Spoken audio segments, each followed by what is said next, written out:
menjelaskan bahwa secara konstitusional pemerintah berkewajiban untuk menyediakan lapangan pekerjaan dalam jumlah yang cukup.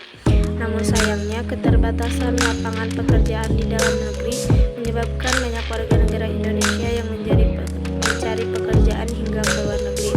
Besarnya animo masyarakat untuk menjadi tenaga kerja Indonesia atau TKI di luar negeri memang berdampak positif dalam mengurangi angka pengangguran.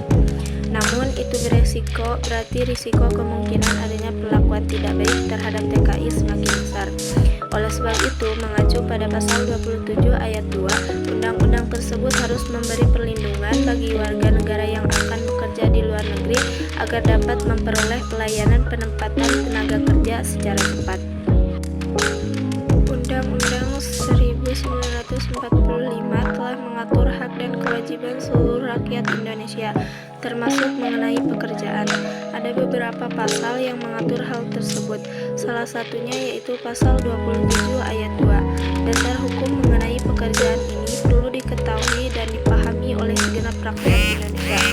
Pasalnya, pekerjaan merupakan sumber penghasilan utama untuk memenuhi kebutuhan hidup.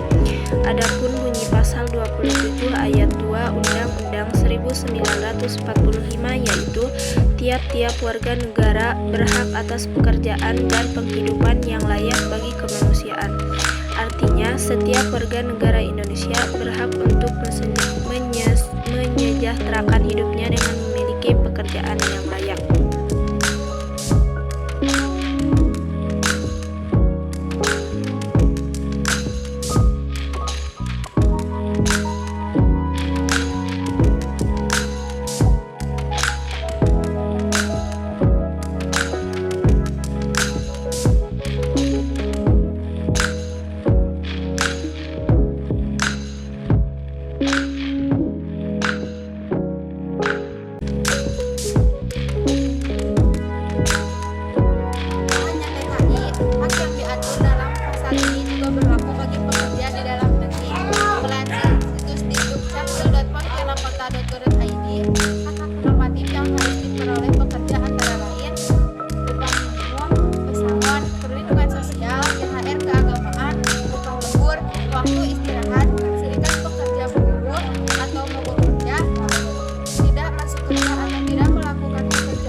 Pekerjaan dan penghidupan yang layak bagi kemanusiaan. Makna dan arti pentingnya pekerjaan bagi setiap orang tercermin dalam Undang-Undang Dasar Negara Republik Indonesia tahun 1945. Pasal 27 ayat 2 menyatakan bahwa setiap warga negara Indonesia berhak atas pekerjaan dan penghidupan yang layak bagi kemanusiaan. Berikut ini ada beberapa contoh video pelanggaran yang terdapat pada pasal ini.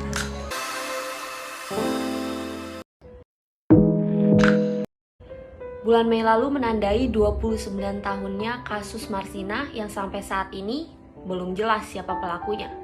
Tapi gimana sih sebenarnya kasus ini?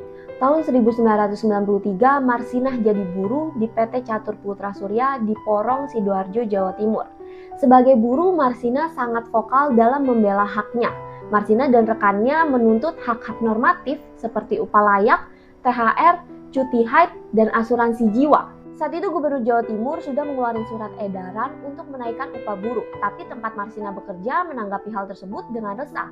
Akhirnya karyawan PT CPS pun melakukan unjuk rasa pada 3 dan 4 Mei 1993 untuk menuntut kenaikan gaji dari Rp1.700 menjadi Rp2.250. Tanggal 5 Mei 1993, Marsinah tuh masih aktif dalam unjuk rasa.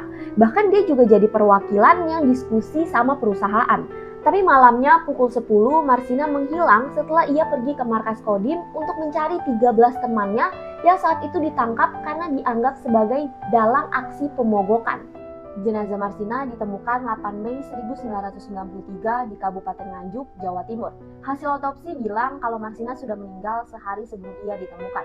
Dr. Abdul Munim Idris yang melakukan visum mengatakan penyebab kematian Marsina adalah luka tembakan senjata api di bagian kemaluan yang menyebabkan kerusakan masif. Pada 30 September 1993, tim terpadu Bakorstan Nasda dibentuk untuk melakukan penyelidikan. Setelah tim ini terbentuk, 2 satpam dan 7 petinggi dari CPS ditangkap dan disiksa untuk membuat skenario bahwa merekalah yang membunuh Marsina.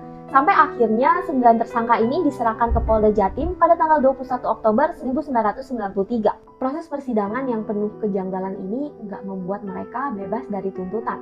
Para tersangka ini divonis 4-12 tahun penjara, tapi mereka ngajuin banding ke Pengadilan Tinggi. Dan pada tanggal 3 Mei 1995, Mahkamah Agung memvonis kalau mereka tidak bersalah.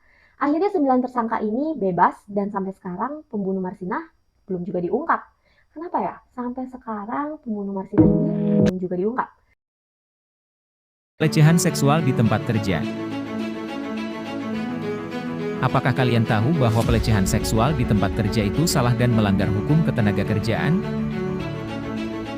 Pelecehan seksual bisa berupa komentar yang tidak pantas, tindakan yang meresahkan, atau tindakan fisik yang tidak diinginkan dari atasan atau rekan kerja. Hal ini bisa membuatmu tidak nyaman dan merasa tertekan di tempat kerja. Sebagai karyawan atau pekerja, kamu memiliki hak untuk dilindungi dari pelecehan seksual di tempat kerja. Apabila kamu mengalami hal tersebut, tindakan apa yang harus dilakukan? Pertama, laporkan kejadian ke HRD atau atasanmu di tempat kerja. Jangan takut melapor karena setiap pelecehan harus ditindaklanjuti oleh perusahaan. Selanjutnya, kumpulkan bukti seperti pesan atau email yang berisi pelecehan, dan dapatkan saksi yang dapat menjadi saksi dalam kasus ini. Bila perusahaan tidak mengambil tindakan yang tepat atau tidak menyelesaikan kasus ini secara adil, kamu dapat meminta bantuan advokat untuk menyelesaikan masalah ini secara hukum. Jangan lupa bahwa setiap pelecehan seksual di tempat kerja adalah pelanggaran hukum ketenagakerjaan dan harus ditindaklanjuti secara serius. Jadilah pemberani dan jangan biarkan hak-hakmu sebagai karyawan terabaikan. Terima kasih sudah menonton.